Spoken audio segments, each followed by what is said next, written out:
Hello,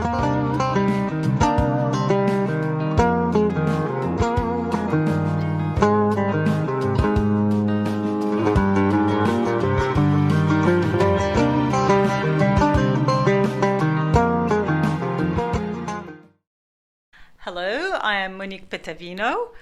We are here at the Unite studio, and you are listening to Dance and Culture Around the World. And my guest today is Keti Sharif. Hi, everyone. Keti began dancing when she was 17. She comes from a multicultural background.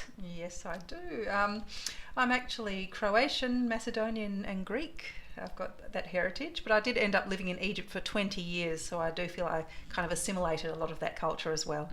Okay, so you started dancing at 17, but by the time you were 23, you were performing in Cairo already at the Hilton, and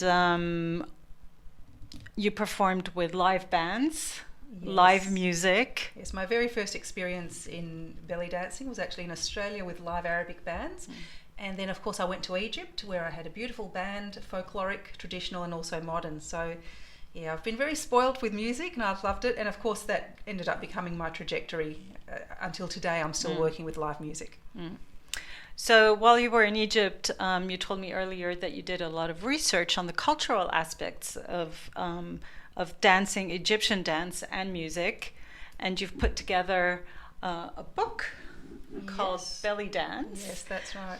And some CDs and some performance and production DVDs as well. So we will hear some of that music that you've put together. Yes, I've got quite a few field recordings. I was recording a lot of the traditional and indigenous music, so we've got some field recordings. We also have some rhythms that are very lovely and quite different, and some songs that I've selected for the audience to hear as well. Great. So Keti's production partner, Sam, is also, he's an Arabic drummer, and they run together Rhythmic Essence, and they have also some community classes where Keti teaches belly dancing and Sam plays the drum. That's right. They're lovely classes. We call them the Drummer Dancer Interactives.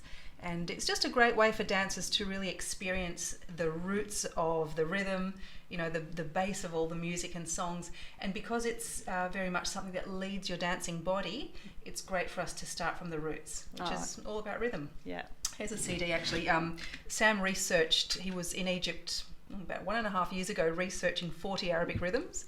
A lot of drummers play about 8 to 10 core rhythms, but Sam, being a professional DJ and also conga player from before with his Arabic roots, he decided to go in search of Arabic rhythms. So as you know, Monique, you're doing our classes, we bring a lot of those rhythms in because we want to expand people's minds and know that the Arabic music and culture is so rich. We've got so much to give the world. I confirm. Yeah.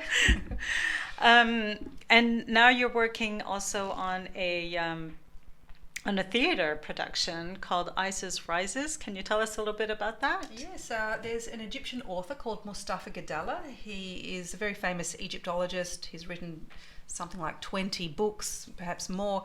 And Isis Rises is really like an allegorical play that shows the symbolism of the story of Isis and Osiris. And it's a very beautiful play. It's pre-dynastic Egypt, so it's even before we have temples and all the hieroglyphs. We're really going into the deep symbolism of it, and it's beautiful. Dance, music, art. And so Sam is composing the music and you're choreographing the dancing. And Mustafa is basically the playwright. So we're working with a wonderful team, and that's what we're doing right now. It should take probably another 6 months or so, and that should be out for the public to see. Great, I can't wait. Me too. So can you tell us a bit about the different rhythms in Egyptian music that we can dance to, and what they correspond in terms of culture, what they correspond to, and in what situations the music has evolved and how it has evolved throughout the years and time? Well, look, the Egyptian rhythms, some of them are very old, and soon we'll play some of these rhythms from the CD. One of the oldest rhythms is called a Saidi rhythm, and shortly we can play that. The Saidi is a nice heavy 8/4 rhythm. It's structurally designed actually for a man's martial art like taktib, which is a martial art movement sequence. It can be translated onto stage into dance, but it's more like they're stepping, and the rhythm you hear goes dum tak, dum dum tak, dum tak, dum dum tak, and what that does is makes you want to jump forward. And the women, of course, do a dance called el asaya, which has a little stick, like a small, almost parody version of what the males are doing, but it's altogether more feminized. So that's a lovely piece. Okay, and so would you like to have a listen to yes, Saidi? sure. Okay, so this is a rhythm called Saidi, and it comes from Upper Egypt, which is around Luxor, Aswan and Kenna, and it's a very traditional rhythm.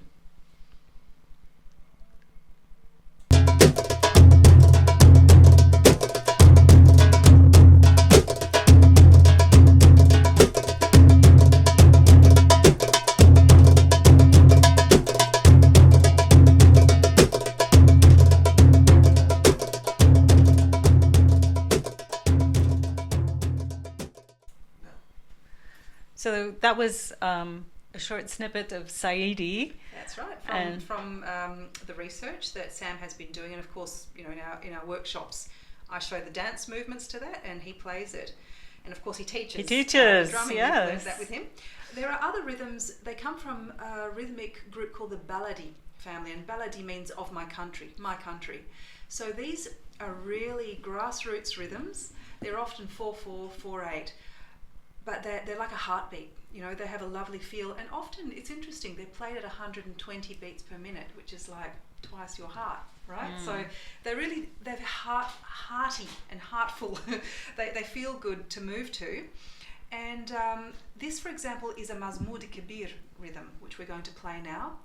If you can imagine yourself just stepping and swaying to this rhythm, it feels very earthy.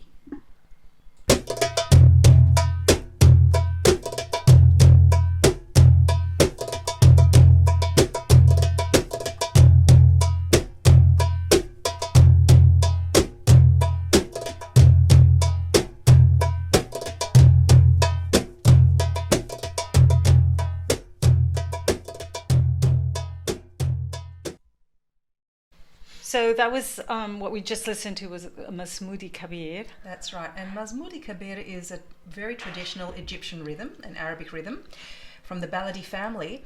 But it's interesting that during the 50s and 60s there was a lot of experimentation with Latin rhythms. And it's interesting that actually the first dance troupes in Egypt were Argentine troupes. So that was the first time they saw folkloric dances from another country. And then a lot of artists decided, well, why don't we take Egyptian dances and put them into a theatrical sort of setting? So we have artists like Mahmoud Reda and Farida Fahmi, this beautiful woman here, who ended up taking traditional indigenous Egyptian dances from various provinces around Egypt and translating them to the stage, which meant they had to develop a slightly different way of projecting the art. But what's beautiful about what they did is they retained the essence of Egyptian dancing, even though it was in a theatre setting. They even performed in Jordan. They went all around the world. King Hussein actually awarded them the Star of Jordan for beautiful performances, because as you know, Jordan was very much promoting the cultural arts and there was good affiliations with Egypt. They went all around the world. They performed in 64 countries, showing traditional Egyptian art. It was really beautiful. Now you do get some crossing over of rhythms, and I'm going to show you another rhythm called the Rumba Masri. So if you can imagine a rumba rhythm that's combined with an Egyptian feel, this is something like what it sounds like.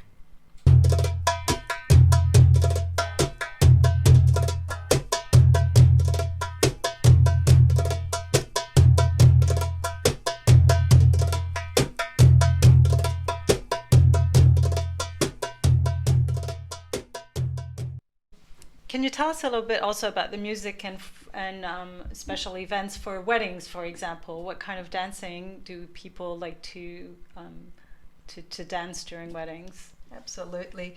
You know, the Egyptian dance is such a vital part of their culture, especially the social culture. And the wedding rhythm is called the zaffa, el zaffa. And with the wedding, it's beautiful because the zaffa is a strong rhythm. It's a marching kind of rhythm that often was accompanied by horses lifting their legs up to the rhythm. So it was like a procession. And then if you can imagine in the village, first the horses come on with their drivers, and then before the bride and groom come on, a dancer with a shamadan comes on. She has a big candelabra. And this candelabra is full of candles and flames that probably have roots in the old Zoroastrian religions where the fire was a cleansing force. So she comes out to this loud music, the mizmar, various Arabic instruments, strong zaffa, rababa, all the traditional instruments, and she comes out with a fire to cleanse the space. So that symbolically cleanses the space. And then the bride and groom come on to this cleansed area, let's say, and then the dancer dances for them, and often without the candelabra, because then the dance is more about fertility. So it's like bestowing a sensual rite of passage for this new couple to enter into a space where there will hopefully be fertility and a lot of children and a lot of love. So this now is a zaffa rhythm. It's a really lovely marching rhythm.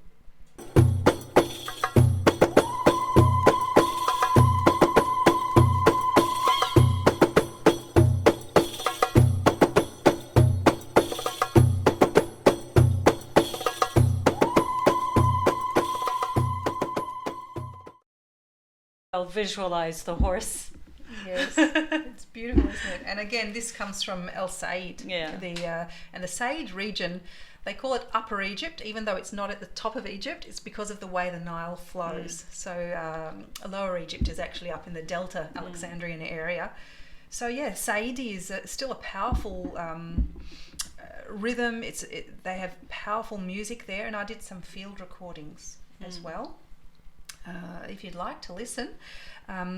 Under Saidi, we have a traditional song now that I recorded in Luxor, and this is a gentleman singing, traditional ballad, and they're playing a rababa, which is like a coconut shell violin. So it's made of a wooden stick with some horse's hair and a little coconut at the bottom, and then it's played with a sheepskin.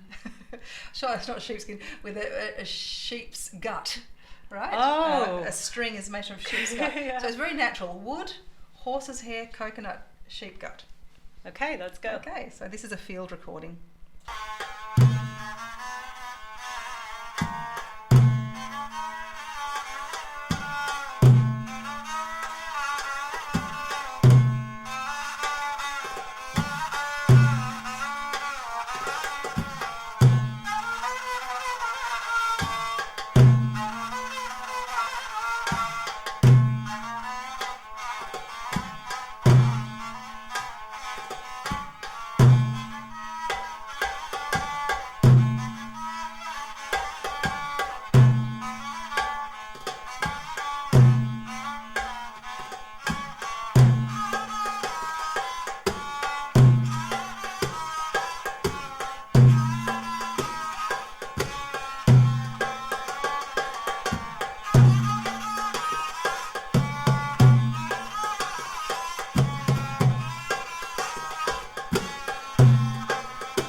So, Keti, in this beautiful song, We hear some singing in the background. It's not very, very loud compared to the music, but we can hear it.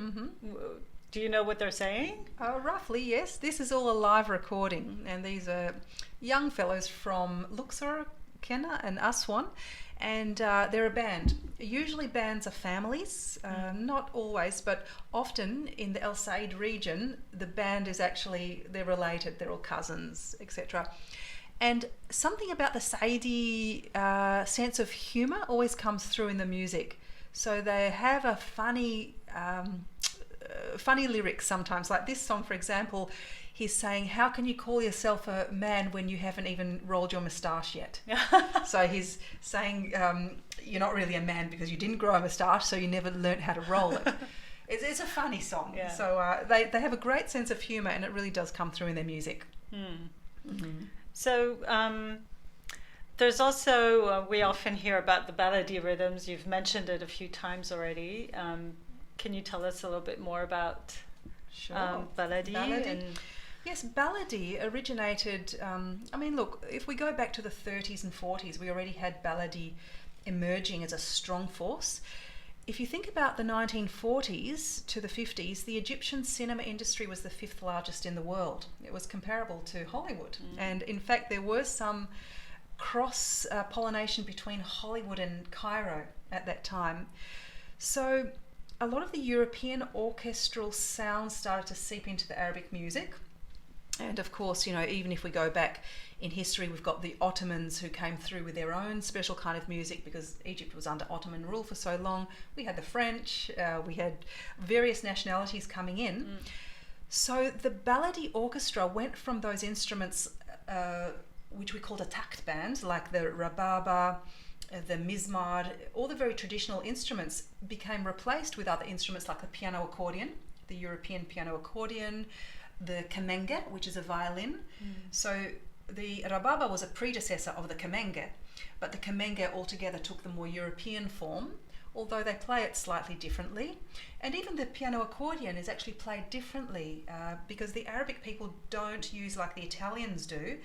The one of the hands that presses down there, they only use the keyboard, right? So they don't have the droning sound. They'll use their flutes and things for the drones. Yeah, so baladi music, later in the 60s, then the saxophone came in. So there were different sounds, but baladi music is like the blues of the Middle East. Okay, so let's say we have the African Americans in America that developed a certain melancholy yet soulful kind of music, the blues. Now, if you think about the Egyptian people, in the 20s we had the Industrial Revolution. A lot of people from the country, al-balad, ended up coming to the city. And one thing they missed was their country. They were in the big smoke in the city, and it wasn't the same as in the village. So they started to sing songs of love and loss and longing. And there is this beautiful, deep, melancholy passion that comes through in baladi music. A lot of question and answer between the instruments, a lot of missing, a lot of longing. And of course, when the dancers like Suhir Zaki started dancing to baladi, because that wasn't done before, it was just sort of fun. But when the belly dancers started to dance to much loved music, like baladi music, and later Kulthum's compositions, you see the dancing became more soulful. Okay, it became deeper. There was even a melancholy. So instead of just this joyful art, suddenly we get a dance that tells more story, and the dancer had to adapt. So here's some baladi music. Baladi, again, means of my country, and Ahmed Adaweya was always a very famous baladi artist, so we can listen to a little bit of how baladi sounds.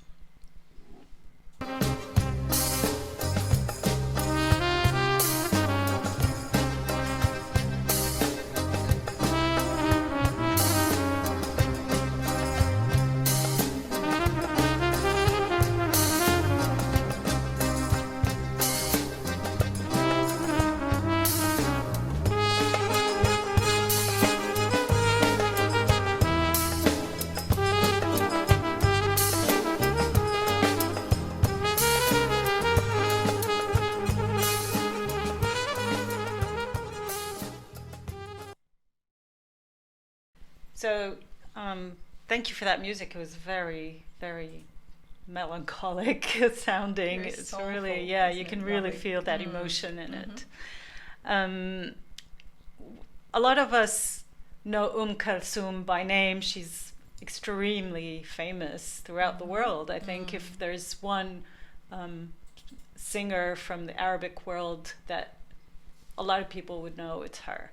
Yes, very heartfelt songs. And she comes, I think, from what I understand, from the baladi style of music. That's right. Now, Kulthum, I mean, what an artist. She has a radio station dedicated to her 24 hours a day. Wow. In the Arab world. And wow. If you want to tune in every single day of the year, you will hear Kulthum playing from morning to night. She was much loved. Now, Kulthum began her career, it wasn't really a career. She was singing with sort of like almost a small choir, because her father was a sheikh, okay, an Arabic Muslim sheikh. And because he had this choir, or this group of young people singing, he had to hide the fact that Kulthum was his daughter. So at that point, she was actually dressed as a boy. Okay, she was dressed as a boy when she was like 11, 12 years old. But of course, everyone was listening to her and saying, what a beautiful voice this young boy has. And it came to the point where, as she got a bit older, it was a bit difficult to hide the fact that she wasn't a boy, she was a girl. And it actually was quite revolutionary in that time for her father to, as a sheikh, to say, okay, everyone, the child singing is a girl. It's my daughter. And after that, I guess there was a cultural shift as well around women in the arts. And she ended up having some of the best composers, Bali Hamdi and other wonderful composers in Egypt, writing songs for her. Now remember, in Egypt in this golden era, the 50s, the 60s, we have famous composers working with famous poets and famous singers, all to create a beautiful song. So it's not like today where it's a one-stop shop. There it was like three important parts to create the baladi music. And Kulthum's music became so heartfelt because it was the baladi music that spoke of home, loss, love, longing. And now, for example, we can play two of these songs. Two well-known songs are Lessa Fakir, Do You Remember? So heartfelt. And another song is Enta Omri, You Are My Life. And in Enta Omri, she says Habibi about 100 times, like when she's singing it live. And every single time, she says it differently, she sings it differently. So here we are. This is Lessa Fakir, Do You Remember? لسه فاكر قلبي يديلك امان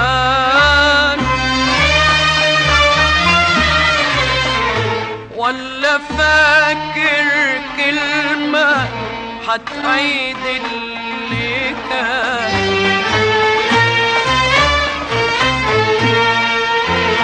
لسه فاكر قلبي يديلك امان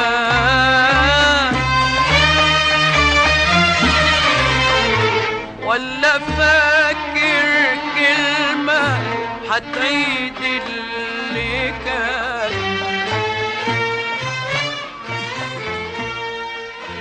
لسه فاكر.